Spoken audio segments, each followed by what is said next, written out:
Hello, you're watching Wednesday edition of News Mongolia. Today is April 20th. For our top stories. First Central Hospital opens a new microsurgery laboratory. Additional air carriers to offer Mongolia-South Korea flights. 2022 Asian Wrestling Championships kick off in Ulaaanbaatar. For other news, stay tuned.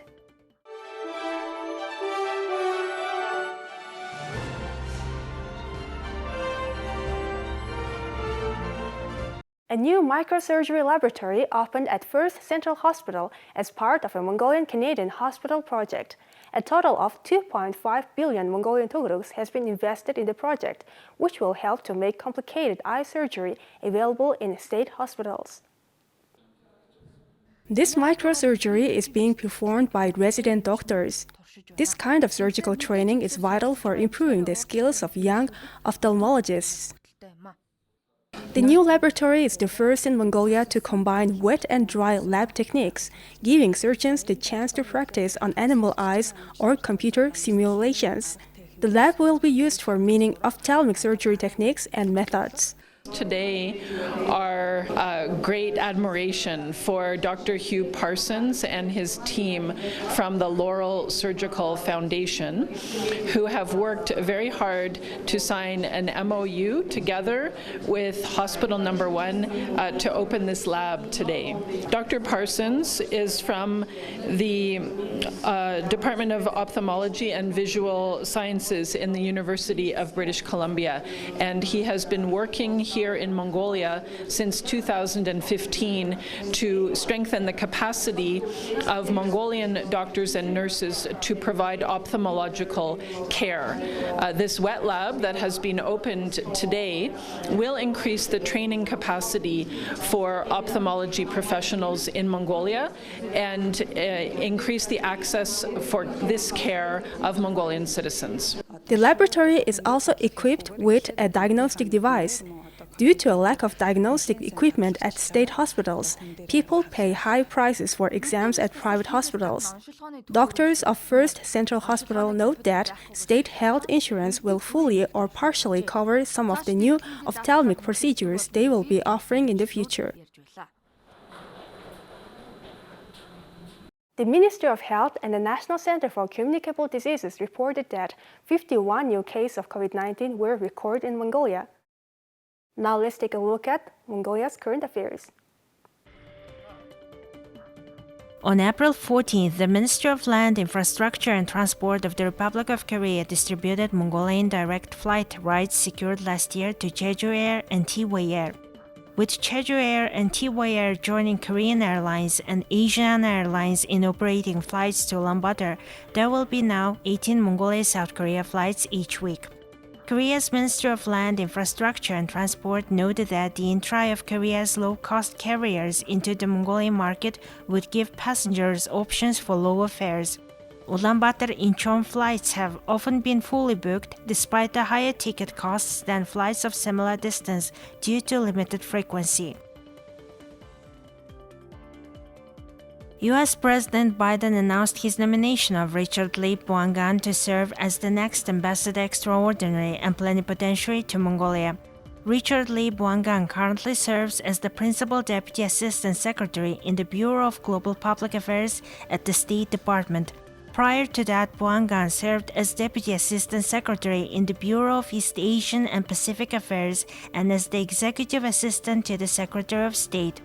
Boangan speaks French, Spanish, and Mandarin Chinese, has overseas assignments, experiences in Jerusalem, Beijing, Paris, and Abidjan, and holds numerous State Department awards and honors. The current U.S. Ambassador to Mongolia, Michael Klacheski, was appointed on January 7, 2019. President Biden's nomination will now have to be approved by Senate. Numerous projects and programs are being implemented to increase the number of gobi bears, or mazale, in Mongolia's Gobi region and develop the area.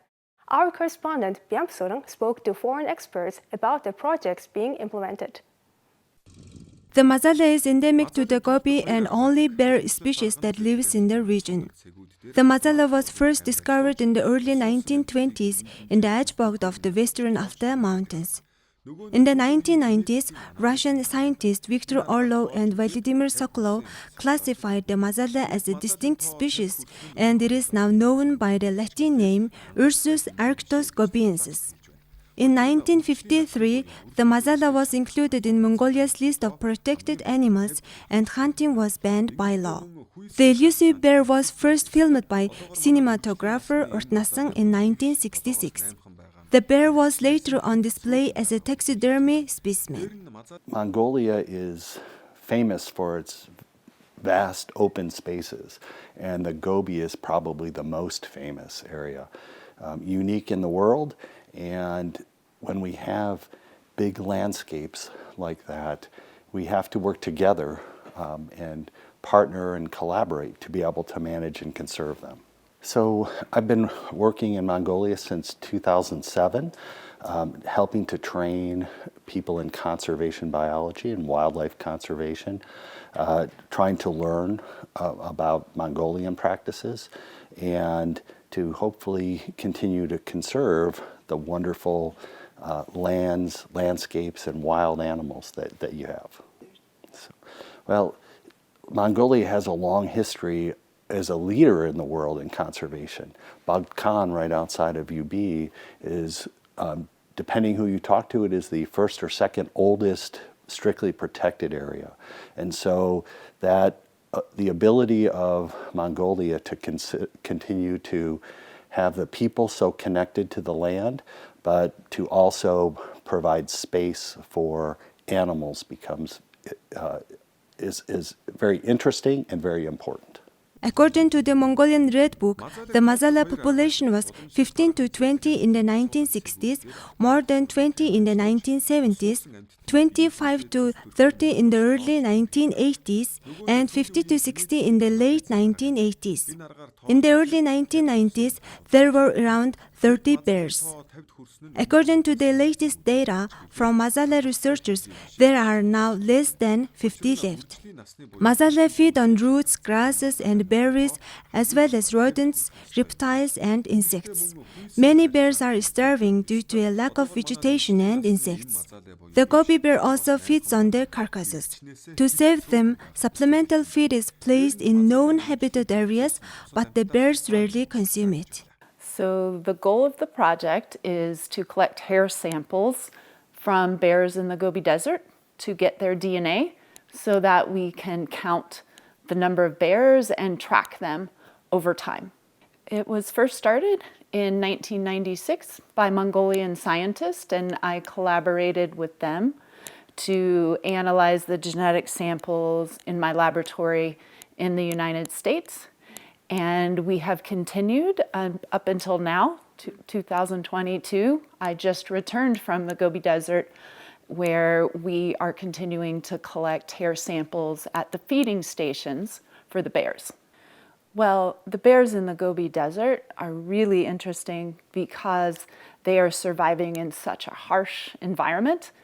It's very unusual for bears to live in a desert, and so for me, it's fascinating that bears have been in the Gobi for thousands and thousands of years, and they are still surviving due to the work of Mongolian conservationists and scientists to help protect them, and it's very important to continue protecting them into the future.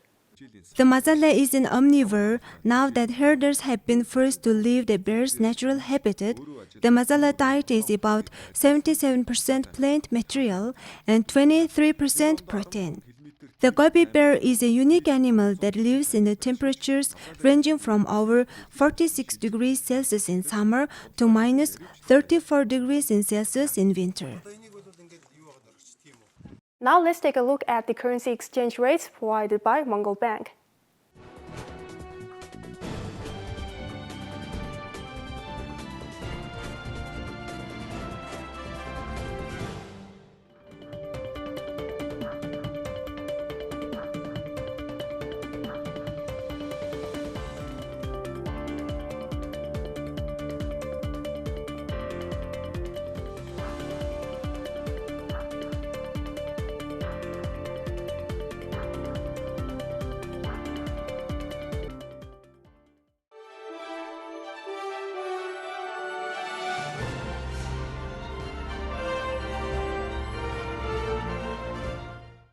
Now let's take a look at our regular feature on sports.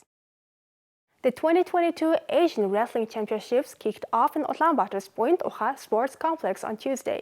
More than 250 freestyle wrestlers from 22 countries are participating in the competition.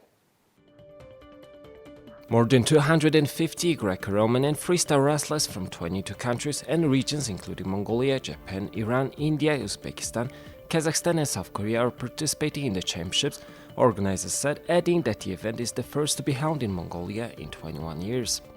The 35th edition of the Asian Wrestling Championships will last until Sunday. The championship will be held in 3 categories: men's, women's and elite. World champions from Japan, South Korea, Kazakhstan, Kyrgyzstan, Uzbekistan, India and Iran will take part in the tournament, but due to the border restrictions, China and Taiwan will not be able to participate. Mongolia has previous experience in hosting the Asian Championships in 1993 and 2001.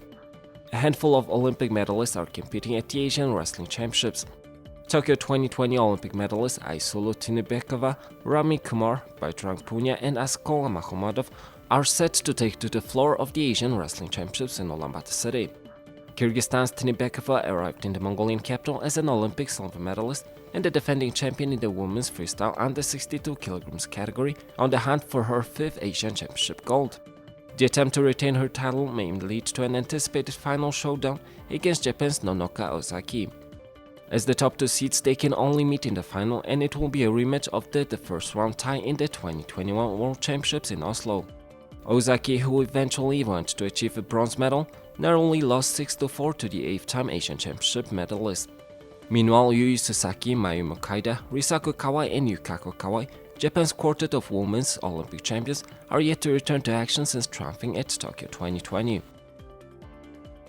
Here comes the weather forecast for the world's major cities.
This is it for today. Thank you for staying with us. We'll see you tomorrow with more news and updates. Have a nice evening. Goodbye.